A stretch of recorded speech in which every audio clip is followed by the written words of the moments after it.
Baik anak-anak, selamat pagi semuanya.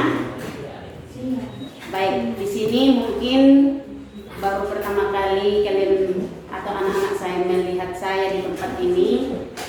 Di sini saya perkenalkan diri dulu, yaitu nama saya Destudina Manalu.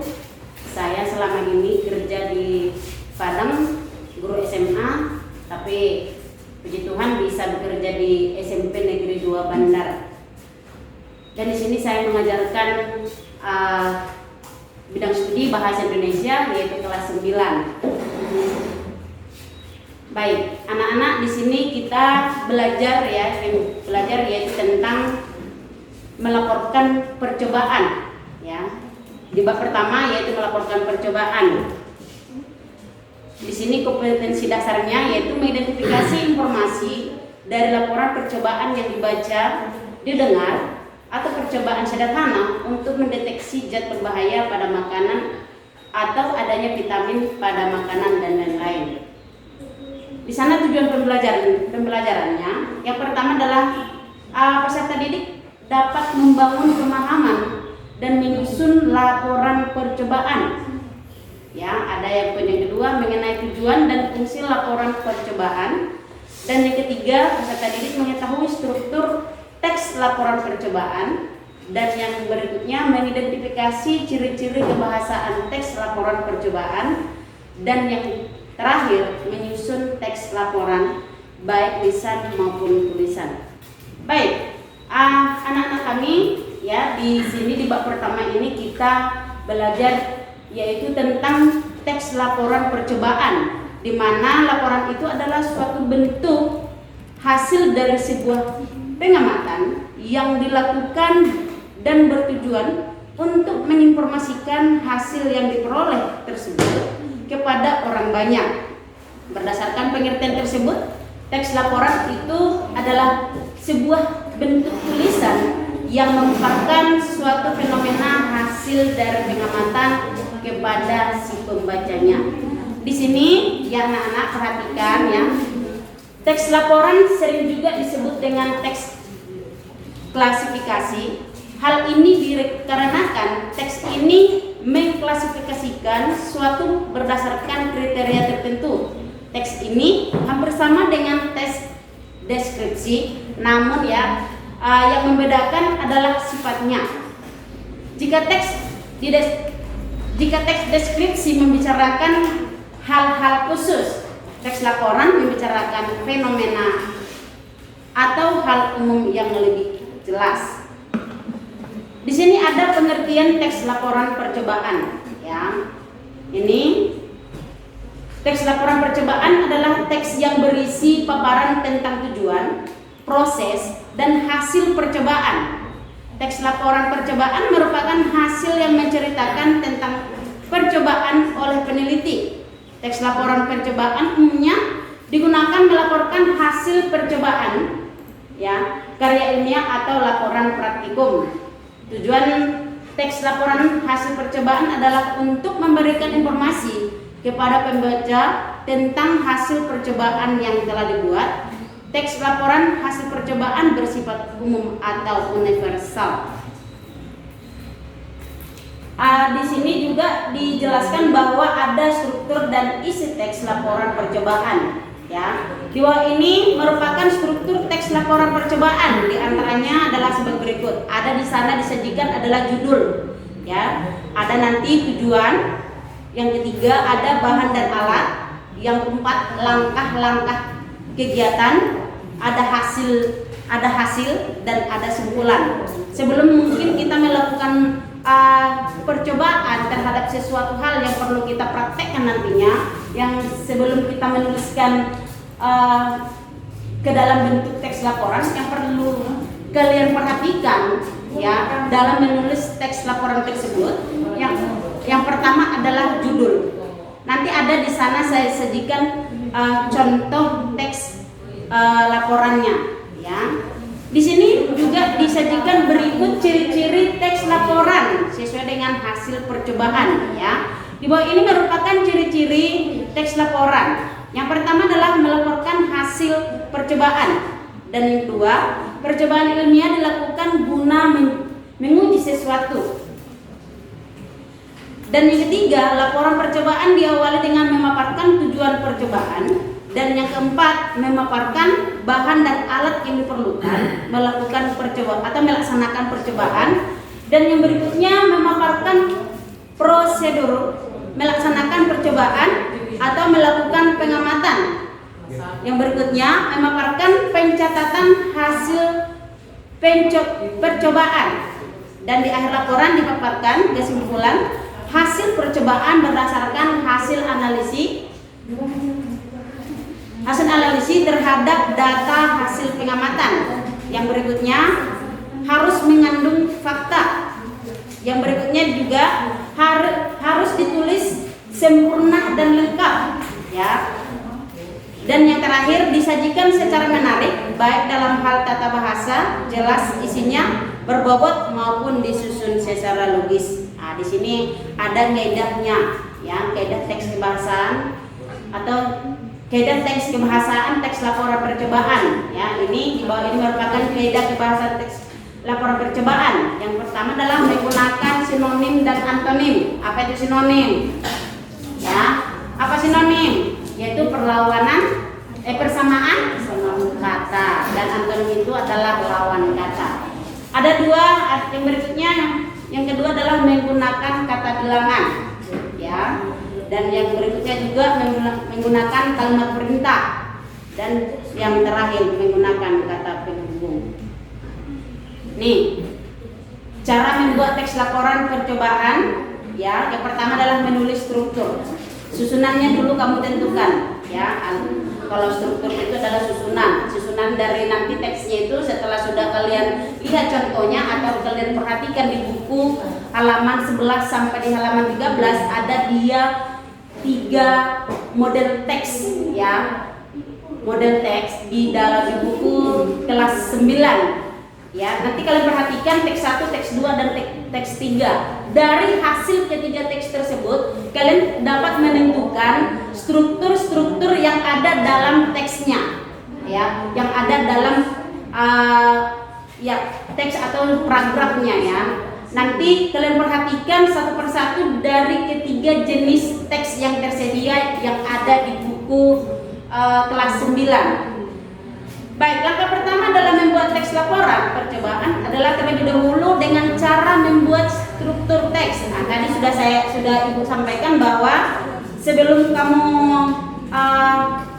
menulis, kamu terlebih dahulu memahami, ya, di mana judulnya, apa itu nanti atau susunan-susunan yang ada dalam teks tersebut. Yang kedua adalah tujuan percobaan. Ada nanti di sana tujuan kita melakukan tes terhadap laporan percobaan yang akan kita praktekkan apabila kita melakukan praktek, ya. Dan yang berikutnya ada langkah-langkah. Nanti coba kalian perhatikan nanti di buku halaman 11 sampai nomor 13. Ada yang poin yang keempat adalah langkah dan akhir percobaan. Nih, ya. Itu di tahap pertama. Dan yang kedua, ini ada tahap yang kedua. Tulislah hasil dari percobaan ke dalam bentuk grafik, ya, tabel, bagan atau gambar. Kalau misalnya dalam melakukan penyusunan teks tadi mungkin lebih jelas pelaporannya dalam bentuk poin yang kedua ini, silakan kamu buat bentuk seperti anjuran yang ada poin yang kedua tadi, atau bisa berbentuk grafik atau tabel atau gambar, ya, terserah anak-anak atau terserah peserta didik kami. Dan di sini dijelaskan bahwa kalau dalam poin yang kedua ini, ya, apabila kita menggunakan poin yang kedua ini di sana agar si pembaca, jadi apabila kamu nanti menyusun teks laporannya dalam bentuk poin yang kedua, ya, ini agar si pembaca lebih mudah. Di sana dikatakan apabila kamu menggunakan teks laporannya dalam bentuk bagan tadi atau grafik, itu mempermudah si pembaca. Itu fungsinya untuk mempermudah si pembaca dalam memahami hasilnya sesudah semua selesai. tulislah kesimpulannya. Setelah contohnya kamu gambarkan dalam atau lebih gampang kamu menguraikan dalam bentuk bahkan atau grafik, ini ya, tulis hasil dari grafik yang tadi, tulis keterangannya atau definisi-definisi dari hasil gambar yang kalian tuliskan tadi atau yang kalian gambar tadi, gitu ya. Dan yang ketiga, ada poin yang ketiga lagi, mengembangkan kerangka jadi sebuah teks, ya.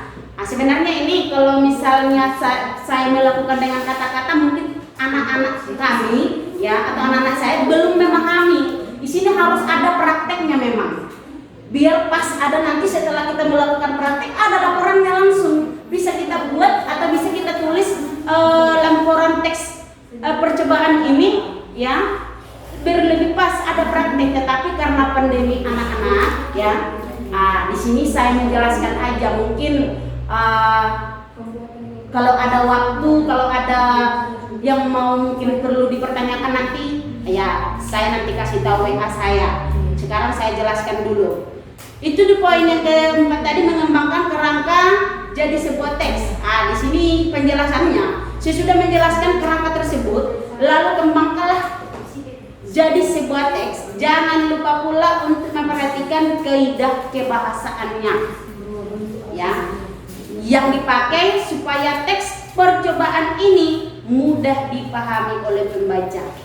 Intinya tadi sebenarnya gampang ini. Kalau misalnya kita tatap muka, tetapi karena pandemi ini anak-anak ya, mungkin kalau dalam segi penjelasan mungkin kurang paham atau ada mungkin yang paham 20%, ada yang paham 30%. Tetapi apabila kita melakukan atau melaksanakan praktek, ya setelah kita melakukan praktek mungkin bisa gampang. Ternyata murah ya Bu, udah ya Bu. Mungkin kata-kata itu mungkin keluar dari pemikiranmu. Tetapi karena masa pandemi ini ya, tolonglah dimaklumi. Ini ada saya sajikan contoh teks laporan percobaan. Tadi yang perlu kamu perhatikan adalah di sana ada judulnya, di struktur itu ada judul. Di sini sudah Ibu sediakan, Ibu sudah sajikan judulnya, yaitu membuat taplak meja. Ini membuat taplak meja. Ya, di sini ada taplak meja, di setiap mungkin di rumah kita mungkin ada taplak meja. Ini ya. Ada di sana tadi judulnya. Di sini sudah tersedia di dalam contoh teks laporan percobaan ada di sana, ya. Silahkan nanti dibaca, ya. Dan ada di sana tujuannya. Tujuan membuat taplak meja itu apa? Apa tujuan kita membuat taplak meja itu? Di sini sudah lebih jelas, atau saya bacakan ini ya. Judulnya di sana adalah membuat taplak meja. Meja kadang digunakan untuk menghias meja dan paling banyak tersedia di sejumlah toko dengan harga yang lumayan. Namun, apakah kalian pernah berpikir untuk membuat sebuah taplak meja sendiri? Sebenarnya kalian bisa membuat taplak meja sendiri yang biayanya malah relatif lebih murah. Itu gambaran dari taplak meja. Ada di sana tujuan kita ya. Ya, pembuatan taplak meja ini bertujuan supaya kita bisa memanfaatkan sejumlah barang bekas yang ada di sekitar kita. Jadi kita lebih bernilai serta bermanfaat. Ini ada alat-alatnya tadi. Di struktur itu ada tadi poin-poinnya. Di sini penjabarannya atau penjelasannya atau dalam bentuk contoh teks percobaan. Ya, ada alat atau bahan. Ini ada bahan-bahannya, nanti di belajar di rumah.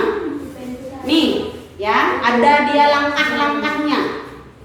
Ada hasilnya dan ada kesimpulannya. Baik, untuk anak-anak kami kelas 9, 91, 92 sampai 95. Ya, ini coba diperhatikan, dilihat bagus-bagus. Ya, ada tugas untuk kalian semuanya. Ya, di sana perhatikanlah bukunya masing-masing mulai halaman 11 sampai halaman 13 tentang mengidentifikasi informasi teks laporan percobaan.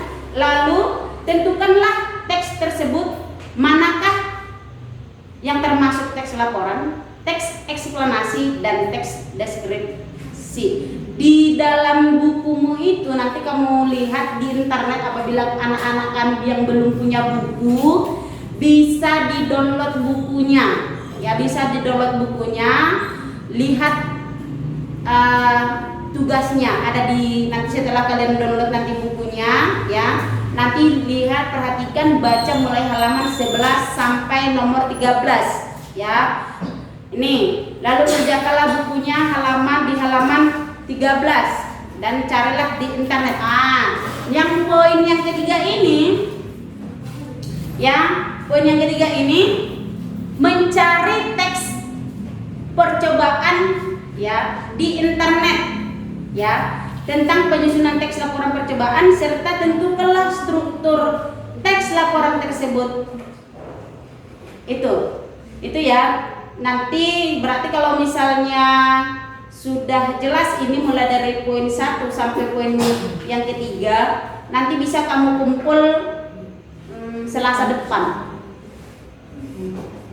Selasa depan itu dikumpul sama saya, atau bisa nanti dikirim ke WA saya. Ini dengarkan baik-baik nih anak-anak. WA saya 0852 7608 6270 ya. Itu nomor WA saya. Nanti kalau misalnya ada yang kurang paham atau kurang paham terhadap penjelasan saya, bisa ditanya-tanya ke saya, ke WA saya. Sekian dan terima kasih. Itu saja mungkin yang saya sampaikan pada pagi hari ini. Mungkin minggu depan kita materi pembelajaran kita yaitu tentang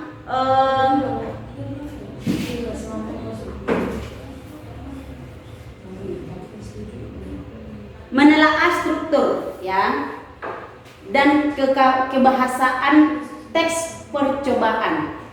Baik, itu aja mungkin yang saya sampaikan pada pagi hari ini. Sekian dan terima kasih. Salam.